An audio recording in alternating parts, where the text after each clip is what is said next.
neighbors. You know, I had old heads. True. You know, my barber. You know, me, Brandon. You know, what's up with you? You know, like people, everybody just checking in. You know, and you need that. You need positive music. Positive music, which is the next topic. So that's my solution, man. My solution is nature being nurtured, the home and communities, you know, being reborn again. You know what I mean? Well, a lot of y'all don't know me. You know, people that do know me, I'm really a militant. I'm a militant guy. And if y'all don't know, I'm gonna give you a prime example. Check out what's his name, Khalid Muhammad. I'm militant like Khalid Muhammad. So I'm really saying forget the whole school district as a whole and teach your own kids. Now, for the people that don't know, that can't teach themselves, seek some help. And with the school district, fine. So be if I have a solution for the school district would be get some men involved, because men teachers or men counselors or more men involved inside the school district, because a lot of these kids inside the school district, the reason why a lot of them don't have fathers, and the problems, a lot of problematic children inside the school district is the result of them not having a father. And I work alongside with these individuals, and these kids don't have fathers, and they want a father, they want a male figure. And I even play with them and say, you want a hug, huh? Come in, give me a hug. And guess what? They be like, no man, stop playing me. But guess what? I know they ain't fleeing me off. They really want a hug. And I give them a hug like, yo, come here. No, seriously, because I see you looking for male attention. And it ain't there. So when they do see a male, they gonna act the fool. They gonna act because they want that attention from a male to guide them. Because kids want structure. Oh yeah. And they love structure. They want somebody to tell them what to do and stay on task. And they want praise. So you know, like when I gave him a hug, I gave this one kid a hug. Man, he tried to fight off me because he was in front of other kids, but he understood. I understood. Yeah, you really wanted the hug, and he kind of calmed down after I let him go, because like he was in uproar, in a crisis, and he didn't know he couldn't escape. So when I said, yo, you really seeking for attention, man, you really dying for attention, and there's a bunch of females in there. But ain't the right type. Exactly. Ain't the homegirl type. And these females they can't relate to you. They can't relate to these kids, majority of these kids in these schools that I'm in. And I've been across Philadelphia.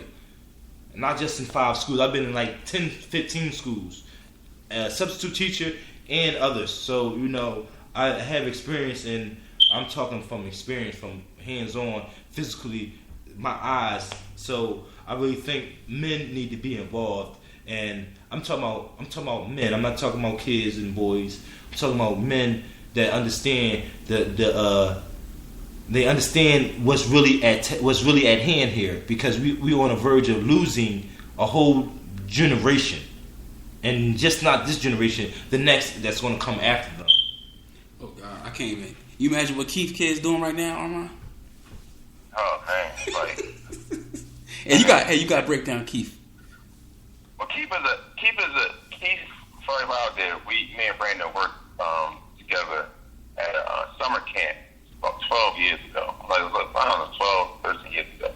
And it was one kid. We're gonna name him Keith. Yeah, Chief Keith. We're gonna call him Keith. That's what we labeled him. It's not his real name, but that's what we call him. I got it. And this kid was so disruptive. Like, it evidently was a problem there. And he was in my group. He wasn't even in Brandon's group, but Brandon knows the kid because how much disruption he made throughout the day. And this is summer camp. This is fun. This is like games. This is school. This is no academic. This is nothing. This is fun. And when we had one of my friends, our friends with Antoinette was teaching dance, like in the morning. Hey, I'm gonna stop you real quick. Red flag. If your kid's acting up in summer camp, it's something wrong. It's something really wrong. We gotta start over again. Right. It's summer camp, man. It's like you got free breakfast, free lunch. You can wear what you want. Basketball, arts and crafts. You got the swimming pool. Arts and crafts. Sing song. And you disgruntled at 8. You got actual field trips to where you go places. So when one of the dance teachers was teaching, this is why I kind of related to the guy in South Carolina.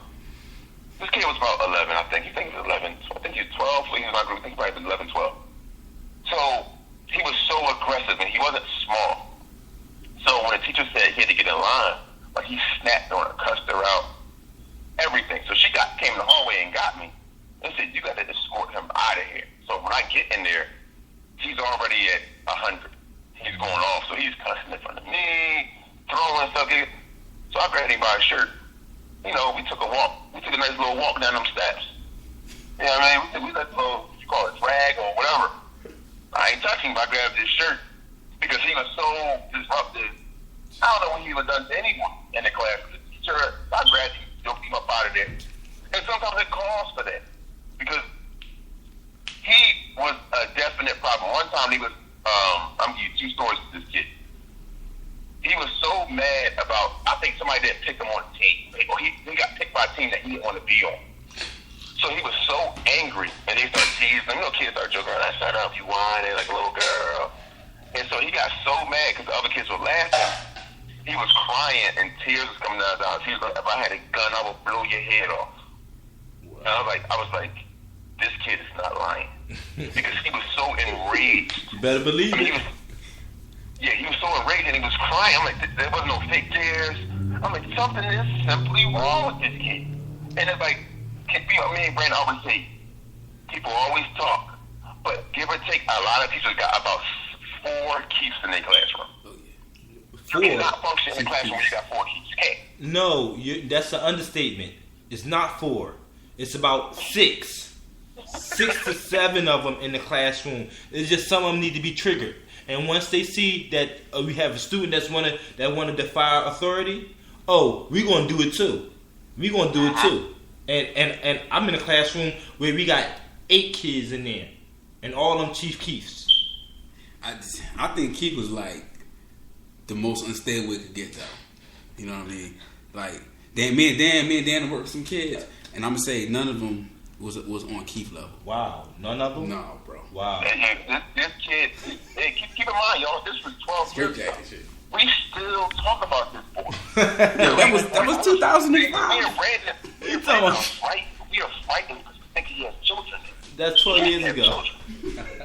He probably having kids, and he's probably having more kids. He probably got somebody pregnant now, so it's like, oh my God, can you imagine cheating with children? It's a scary sight. It's like Halloween for a baby. Yeah. It's very scary. And me and Brandon laugh, but we be like, yo, it ain't even funny though. Because the dude is not lying. When he said he was going to, if he had a gun, he would have shot somebody in that summer school at 12 if he had access. If he had a rifle, a firearm. I agree. I totally believed him when he said it when he was mad. And remember when he got mad when he tried to talk to the girl? When me and Gary was playing the video game, he tried to talk to one of the younger girls. And she was like, "Get away from me, dirty." You know, it's little girls, they don't want to be, you know, she called him dirty and kids started laughing. And she was really pretty too. Real pretty little girl. Yeah. But she just did it like, get away from him. It wasn't like she was trying to play with him. She thought he was dirty. He was. So, he grabbed the cue ball off the pool table. A cue ball. Like, it was like an 8. I remember it was like a number 6. It was like some other, like a green one. Imagine I will never forget this. He grabbed the cue ball. And he threw the cue ball at this girl. He threw the cue ball so hard that it hit the wall. And it missed the girl, but it put a huge dent in the wall. And the girl was so hysterical because it was so close to her. And they came and ran and got like, "Oh my God, Keith is going to be like, what? What's going on?" And we almost got in trouble because we let him go with another group. So my bosses found out that we let Keith hang with another group in the afternoon. I'm like, "You let them unsupervised another group of girls?" So, you know, that was our fault because he said he was going to be 8. The girl said one thing for him. He tried to take her skull off. And that's the problem.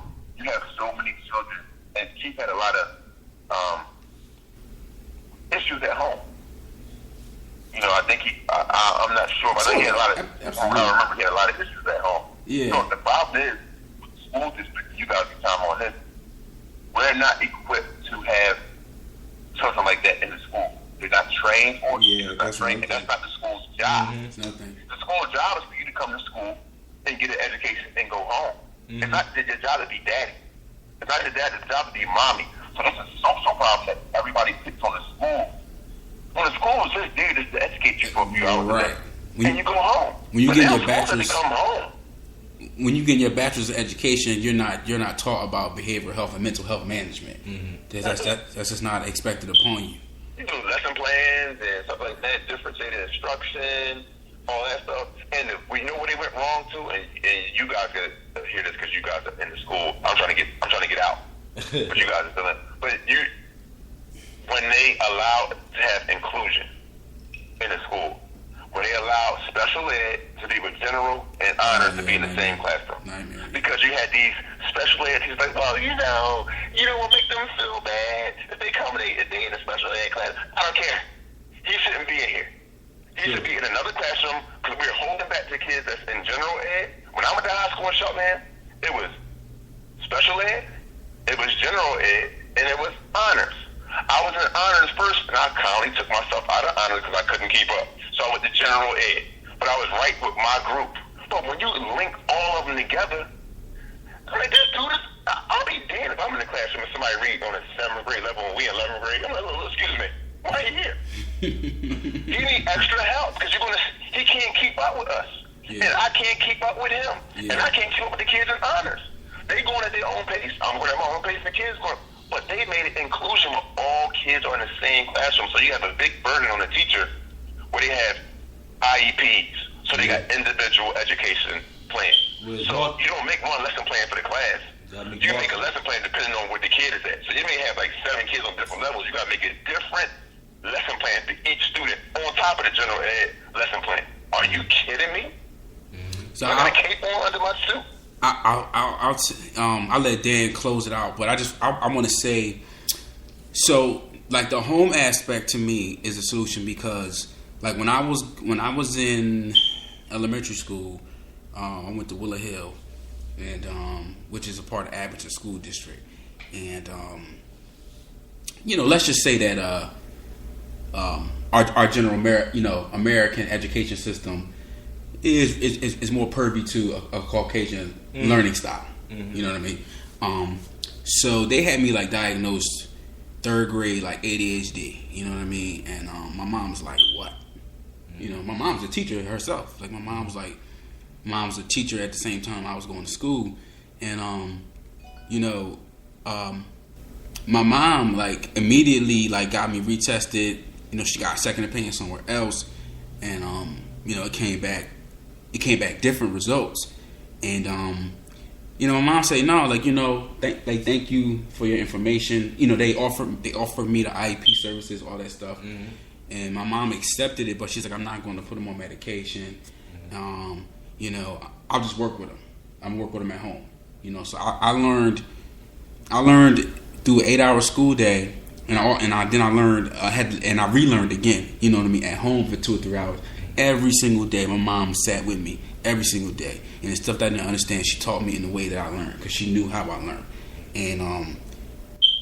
And technically, man, I was under that umbrella of mental health IEP. You know what I mean? And no one ever knew. And I came out about it like a few years ago. You know what I mean? But it was nothing I never was like ashamed about. But it constantly goes on. People get mixed diagnosed. Mm-hmm. Like you said, Armand, teachers are expected to have a cape on their back, to deal with all this stuff. Mm-hmm. And they're not trained for that. And thank God my mom, was an advocate. She was adverse enough to know. You know what I mean? Because there's so many parents. If a school psychologist is coming to a general parent, they're gonna say okay. They're gonna pretty much fall back and go to what this professional is saying. Mm-hmm. Most. Yeah. And my mom just had enough information to be like, nah, no thanks, but no thanks. And that's that community aspect. You know what I mean? And Dan, I'll let you close it out, man. I went to Catholic school. I went to private school up into 8th grade, and I did the retarded. I went to Catholic school too, man. Yeah, it was a blessing. I got that connection. It was a blessing. It was a good blessing and a great blessing because after 8th grade, I went to public school and I had to teach myself. I literally